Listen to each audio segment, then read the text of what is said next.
Welcome students. आज हम लोग प्रॉब्लम्स बेस्ड ऑन डिटर्मिनेंट्स करेंगे।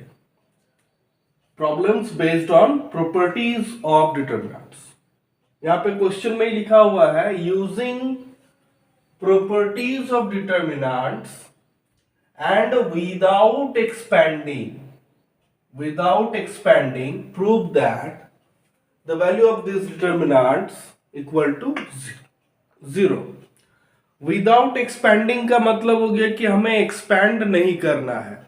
जैसे हम लोग किसी भी रो या किसी भी कॉलम के अलोंग एक्सपैंड कर देते थे डिटर्मिनेंट का वैल्यू को इवेलुएट करने के लिए, तो यहां पे हमें एक्सपैंड नहीं करना है, प्रॉपर्टीज ऑफ डिटर्मिनेंट का यूज करना है और इस डिटर्मिनेंट का वैल्यू 0 आएगा। तो डिटर्मिनेंट का वैल्यू 0 आने का मतलब है, जब हम लोग प्रॉपर्टीज ऑफ डिटर्मिनेंट में पढ़े थे, कोई भी एक रो का सारा एलिमेंट अगर 0 हो जाए तो वैल्यू ऑफ द डिटर्मिनेंट 0। किसी भी कॉलम का अगर सारा एलिमेंट 0 हो जाए तो वैल्यू ऑफ द डिटर्मिनेंट 0। कोई भी दो रो आपस में अगर इक्वल हो गया या फिर कोई भी दो कॉलम अगर आपस में इक्वल हो गया तो वैल्यू ऑफ द डिटर्मिनेंट 0। तो यहां पे उसी तरह हम लोगों को सोचना है। तो एक एक प्रॉब्लम हम लोग सॉल्व करेंगे। जैसे प्रॉब्लम नंबर 1 में दिया है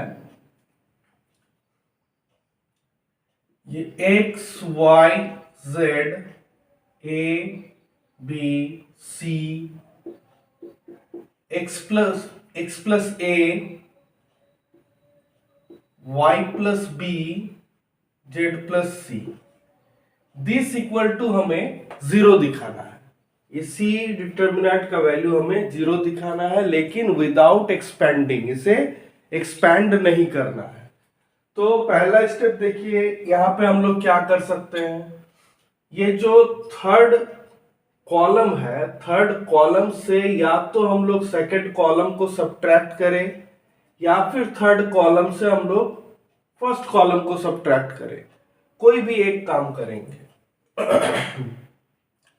तो जैसे इसको लिखेंगे, ये फर्स्ट कॉलम को एज इट इज छोड़ दिए, सेकंड कॉलम को भी एज इट इज छोड़ दिए, बट थर्ड कॉलम को हम लोग लिखने जा रहे हैं C3 माइनस C1।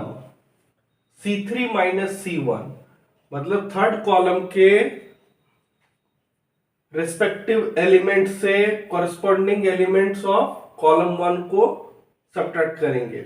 ठीक है, तो x प्लस ए से अगर x सब्ट्रैक्ट हुआ तो a बचा, फिर y प्लस बी से y सब्ट्रैक्ट हुआ b, z प्लस c से z सब्ट्रैक्ट हुआ c। इसके नेक्स्ट स्टेप हम लोग सीधा इसको 0 लिख देंगे और रीजन लिखेंगे सिंस ये दोनों कॉलम आपस में इक्वल हो गया, C2 इक्वल टू C3। तो इस तरह से हम लोग इसको डिटर्मिनेंट का वैल्यू को 0 दिखा सकते हैं। इसी तरह इसको और एक तरीके से यहां पे लिख सकते हैं।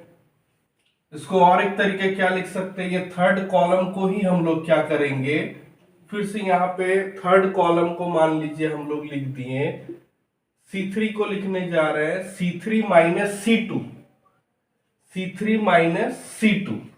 तब अब क्या होगा, इससे ये वाला माइनस होगा, तब ये x this minus this, y this minus this, z, फिर इसके नेक्स्ट स्टेप 0, रीजन लिखेंगे। अब यहां पे देखिए ये दोनों कॉलम आपस में इक्वल हो गया, तो लिखेंगे C1 इक्वल टू C3।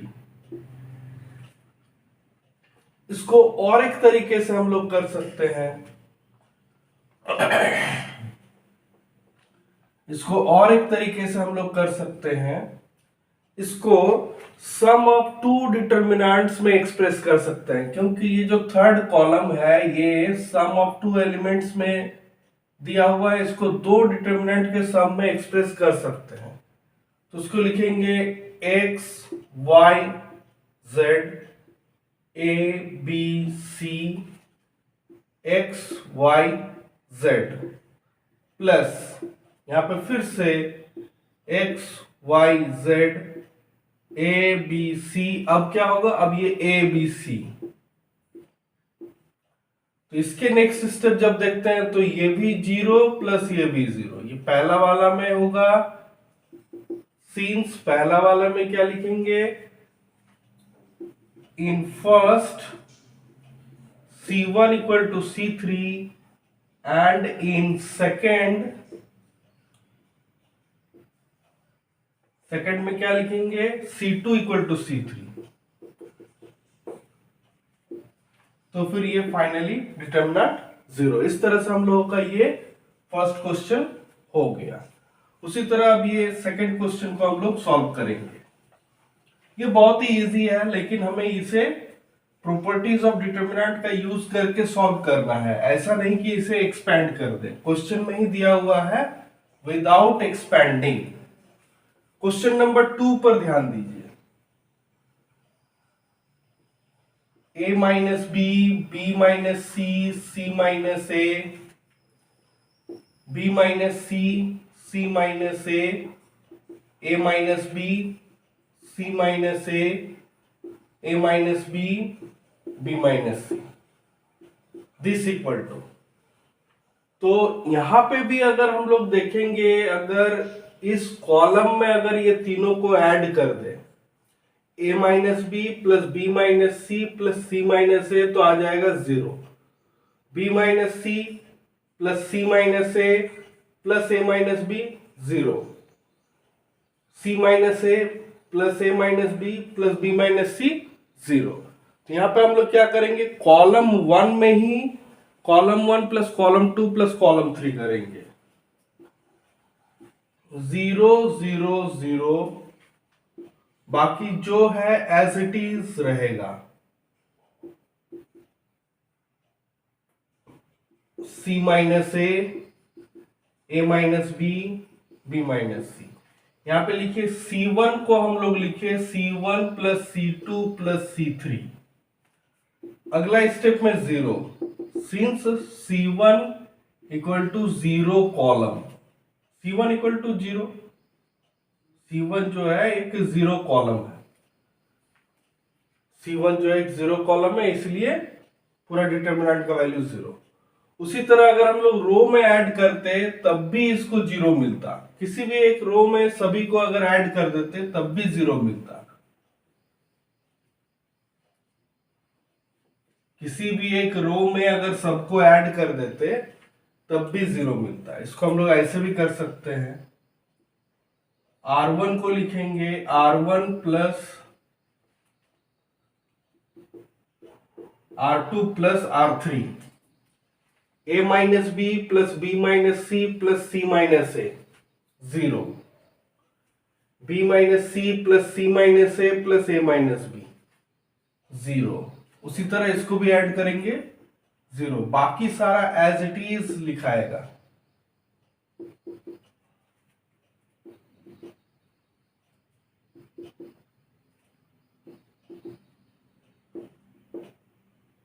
इसके नेक्स्ट स्टेप 0, क्योंकि R1 क्या है, 0 है। R1 equal to 0 row, R1 जो है एक 0 रो है, तो इसीलिए ये डिटरमिनेंट का वैल्यू 0 हो गया।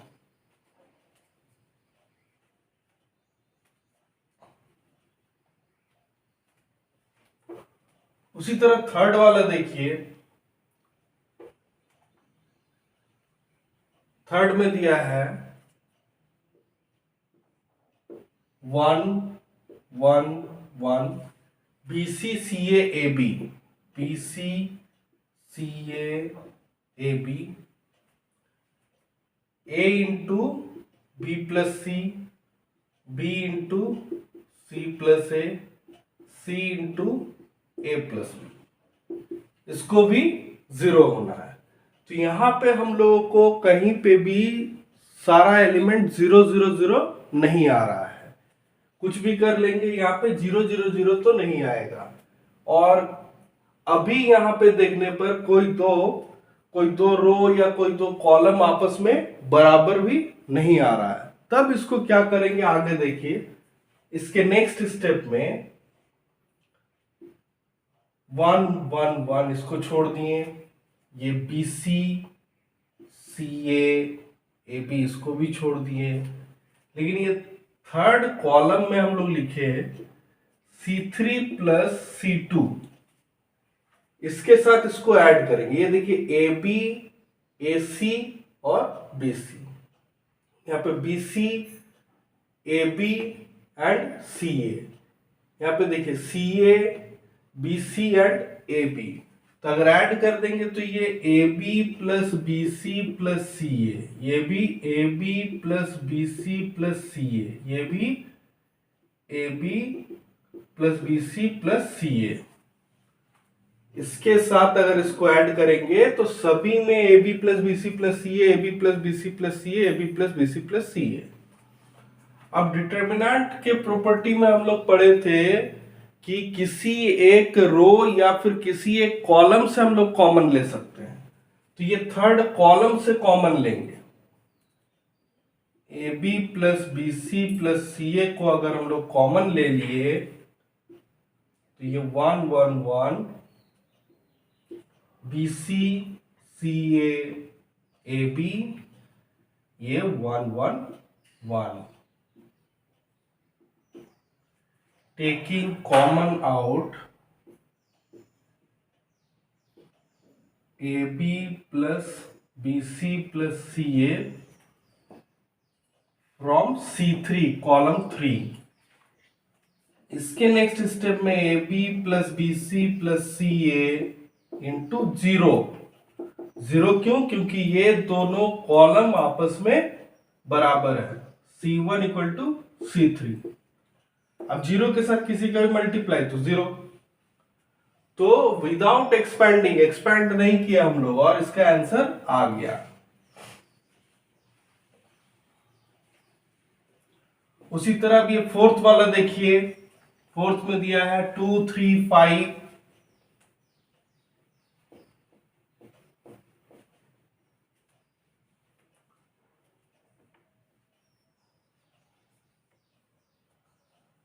2 3 5 7 8 9 65 75 86। तो इसमें भी हम लोगों को ऐसा कुछ सोचना है कि दो रो या फिर दो कॉलम आपस में बराबर हो जाए, दो रो या फिर दो कॉलम आपस में बराबर हो जाए। देखिए इसके साथ अगर ये 65 करने जाएंगे तो फिर हम लोग यहाँ पे अगर 9 से मल्टीप्लाई करते हैं इसको, 9 इंटू 7 63 प्लस 2 करते हैं तो 65, 9 इंटू 8 72 प्लस 3 करते हैं 75, 9 इंटू 9 81 प्लस 5 करते हैं 86। तो सीधा हम लोग यहां पे लिखेंगे C1 के प्लेस में C1 प्लस 9 C2। C1 में C2 के एलिमेंट को 9 से मल्टीप्लाई करके ऐड कर रहे हैं, 7 इंटू 9 प्लस 2, तो ये हो जाएगा 65, 8 इंटू 9 प्लस 3, ये हो जाएगा 75, 9 इंटू 9 प्लस 5 86, ये 7 8 9 इसको छोड़ दिए, 65 75 86, this equal to 0, since C1 equal to C3। ये कोई जरूरी नहीं कि हम जैसे किए उसी तरह ही होगा, कोई दूसरा मेथड भी लगा सकता है, कोई इसी को 0 कर देगा, पहले इसी को 0, जैसे C3 को लिखेंगे C3 minus 9C2 minus C1, तो सीधा 0 0 0। इसी में C3 minus 9C2 minus C1, तो सीधा 0 0 0, फिर एक कॉलम पूरा 0 हो गया, तो आंसर 0 हो गया। ये हम लोगों का था क्वेश्चन नंबर 4। इसको इस तरह भी कर सकते हैं, दूसरा मेथड से भी कर सकते हैं। चलिए अब ये क्वेश्चन नंबर 5, क्वेश्चन नंबर 5 को कैसे करेंगे?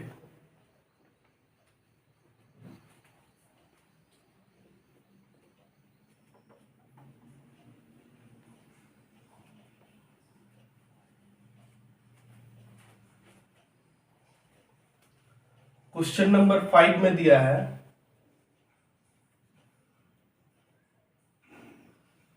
नहीं, क्वेश्चन नंबर 5 में क्वेश्चन को थोड़ा सा मिस्टेक लिखा गया है। क्वेश्चन नंबर 5 में ट्वाइस ऑफ दूसरा कुछ था।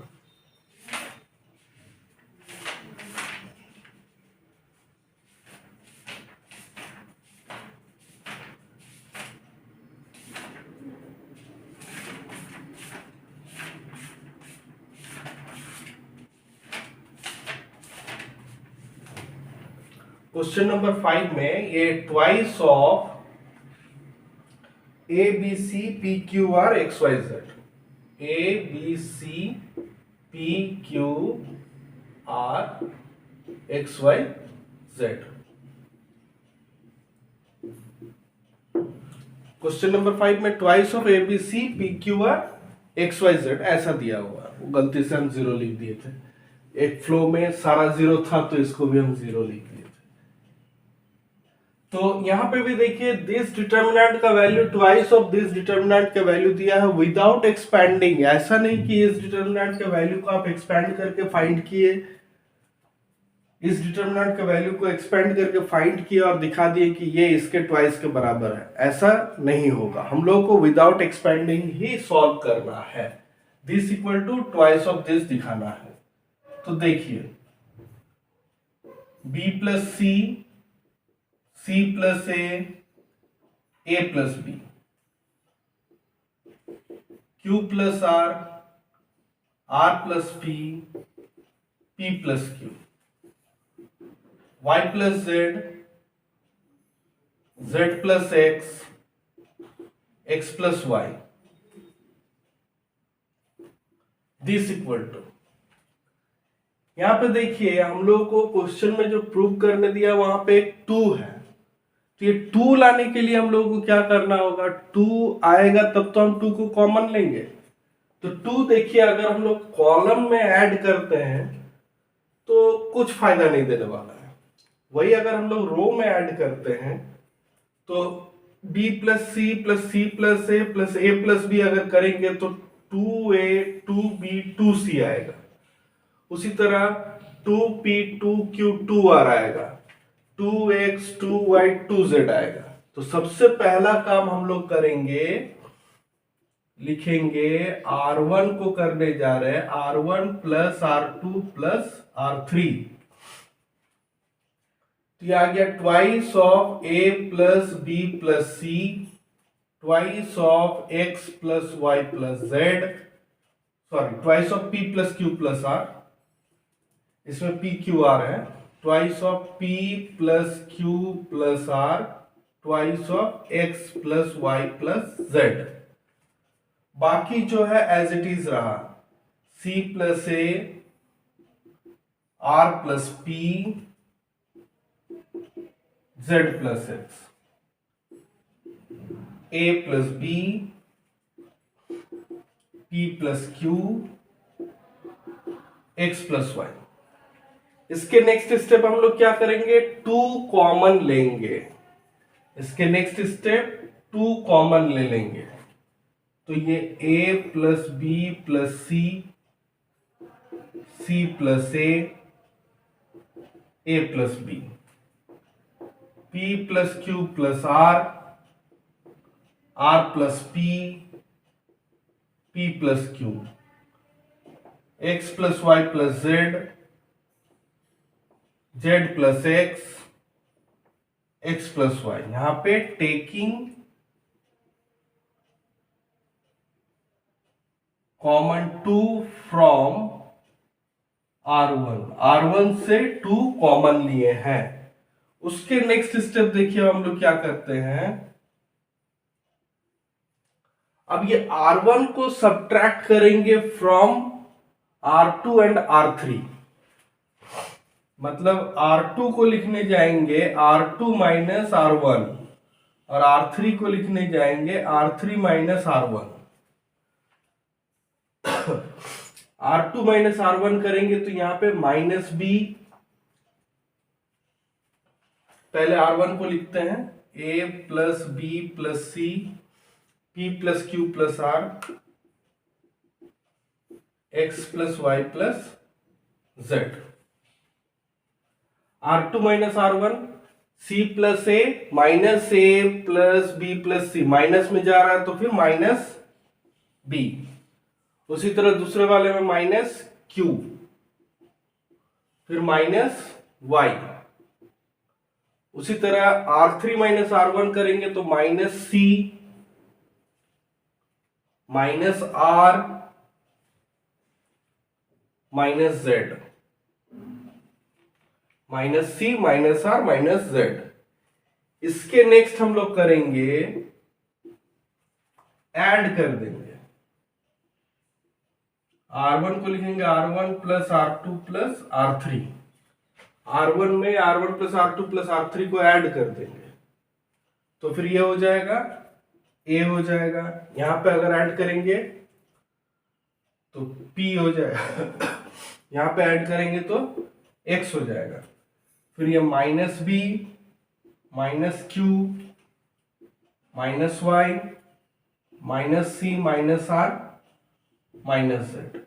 इसके नेक्स्ट अब ये दोनों से माइनस कॉमन लेंगे, दोनों से माइनस कॉमन लेंगे तो 2 into minus 1 into minus 1,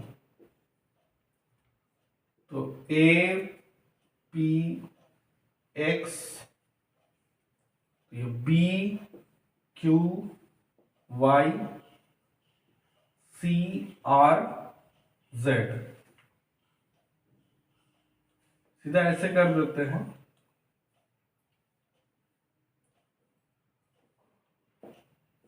R2 को लिखेंगे माइनस R2 एंड R3 को लिख रहे हैं माइनस R3, तो माइनस कर रहे हैं तो बाहर भी माइनस लेना होगा ये डिटर्मिनेंट में।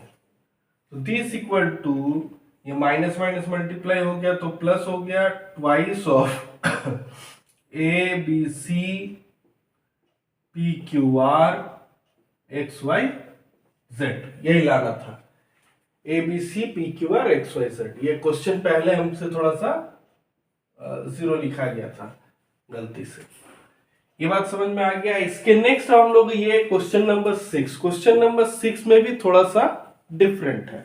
यहां पे भी हम लोगों को कोई एक रो या कोई एक कॉलम हम लोगों को जीरो नहीं मिलेगा, कोई रो या कोई कॉलम तो जीरो नहीं मिलेगा, कोई रो कोई कॉलम आपस में इक्वल भी नहीं होगा। तो इसके करने के लिए क्या करेंगे हम लोग, इसको सॉल्व करने के लिए क्या करेंगे इसको देखिए।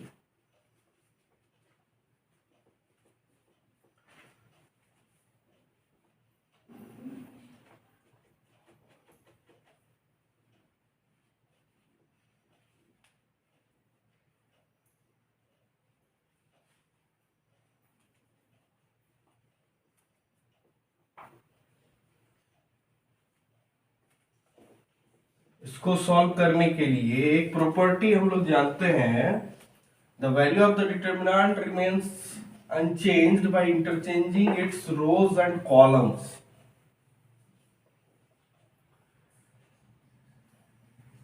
The value of the determinant, हम लोग पहले मान लीजिए let A matrix A equal to this 0 A minus B minus A 0 minus C B C 0। We have to prove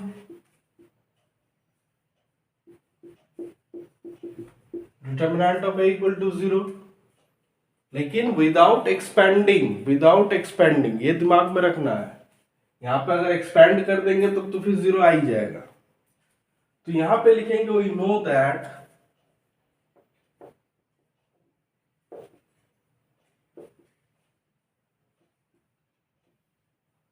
the value of the determinant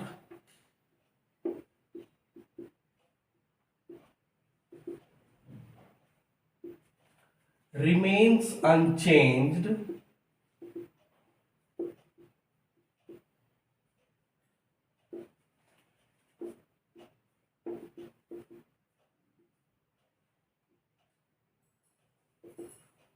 by interchanging its rows and columns. That is, for any square matrix A,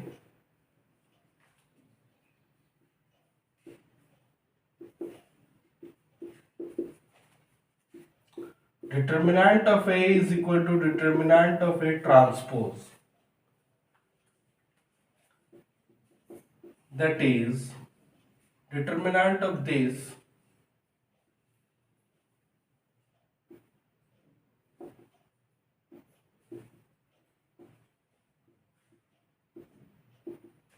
equal to determinant of इसी के transpose.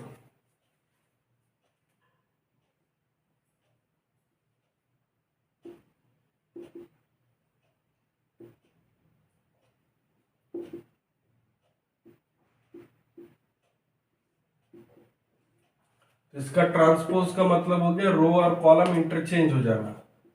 तो 0 A minus B minus A 0 minus C B C 0. अब देखिए इसको इसी के जैसा हम लोग बनाएंगे. इसके जैसे बनाने के लिए हम लोग क्या करना होगा, सभी से माइनस कॉमन ले लेंगे. सभी से माइनस कॉमन ले लीजिए. -1 इंटू -1 इंटू -1. तो इससे माइनस कॉमन लिए तो ये हो गया 0 A माइनस B. इससे माइनस कॉमन लिए तो ये -A 0 minus C B C 0.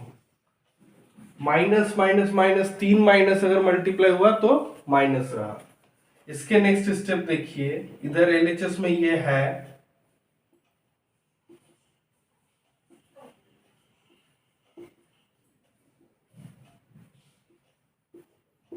ये माइनस टाइम्स हो गया यही.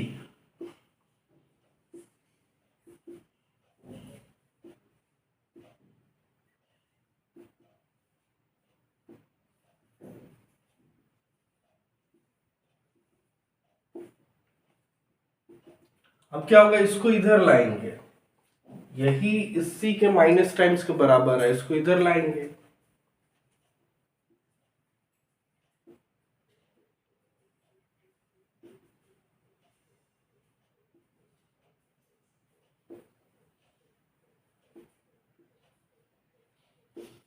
प्लस यही चीज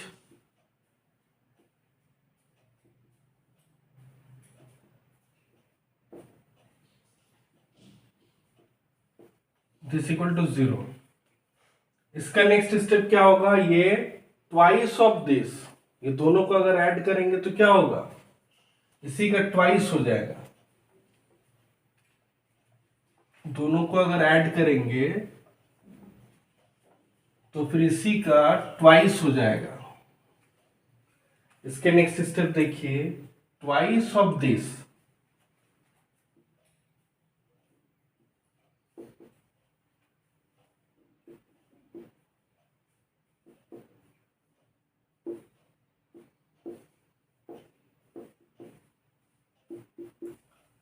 अब यहां पे 2 तो 0 हो नहीं सकता है. 2 इंटू दिस अगर 0 है, इसका मतलब इसी को 0 होना है. दिस इंप्लाइज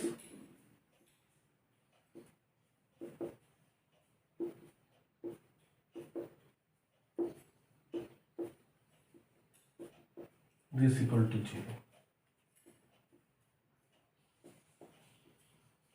यहां तक लाना था हमें. तो ये 6 प्रॉब्लम को हम लोग सॉल्व किए आज, जहां पे था without expanding by using the properties of determinant we have to prove the value of the determinant 0. तो प्रॉपर्टीज का यूज करके 0 लाया गया।